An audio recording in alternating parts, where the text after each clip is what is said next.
ഈ സ്മാർട്ട് ഫോൺസിലൊക്കെ ഏറ്റവും best camera sensor provide ചെയ്യുന്നത് സോണിയും സാംസങ്ങും ഒക്കെയാണ്. ആൻഡ് സാംസങ്ങിന്റെ അടുത്തിലാണ് ഏറ്റവും നല്ല 200 മെഗാ പിക്സലിന്റെ സെൻസർ ഉള്ളത്. പക്ഷേ സോണി ഒരു 200 മെഗാ പിക്സൽ സെൻസർ ഇപ്പൊ അടുത്ത് റിലീസ് ചെയ്തിട്ടുണ്ട്. ലിറ്റിയ 901 എന്നാണ് ഇതിന്റെ പേര്. ആൻഡ് ഈ സാധനം കുറച്ച് സീനാണ്.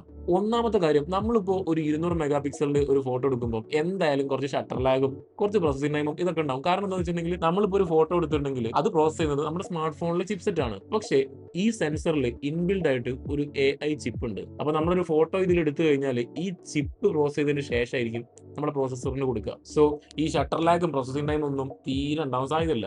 രണ്ടാമത്തെ കാര്യം ഇതിന്റെ ലോ ലൈറ്റ് പെർഫോമൻസ് ആണ്. എന്താന്ന് വെച്ചാൽ ഇപ്പൊ നമ്മളൊരു ഫോട്ടോ നമ്മളെ ഫോണിൽ എടുക്കുമ്പോൾ ഇതിന്റെ ടൈനി പിക്സൽസ് ആണ് ഇത് ക്യാപ്ചർ ചെയ്യുന്നത്. ഇതില് ഒരു ടൈനി പിക്സലിന്റെ ഉള്ളിൽ 16 ടൈനി പിക്സൽസ് ഉണ്ടാവും. അപ്പോൾ അത്രയും ക്ലാരിറ്റിയിൽ നമുക്ക് ഇമേജ് കിട്ടും. ഇതിന്റെ വീഡിയോ കപ്പാസിറ്റി വരുന്നത് 8K 60 FPS വരെ നമുക്ക് ഇതിൽ പോകാൻ പറ്റും. ആൻഡ് 4K ലാണെന്നുണ്ടെങ്കിൽ 120 FPS വരെ പോകാൻ പറ്റും. ഈ സെൻസറാണ് നമ്മുടെ വരാനിരിക്കുന്ന ഓപ്പോ X9 അൾട്രയിലും വിവോ X300 അൾട്രയിലും വരാനിരിക്കുന്നത്. അപ്പൊ എന്തായാലും കാത്തിരുന്ന് കാണാം. സ്പെക്ക് കണ്ടിട്ട് സംഭവം സെറ്റാണ്. പിന്നെ സബ്സ്ക്രൈബ് ചെയ്യാൻ മറക്കണ്ട. ഓക്കെ.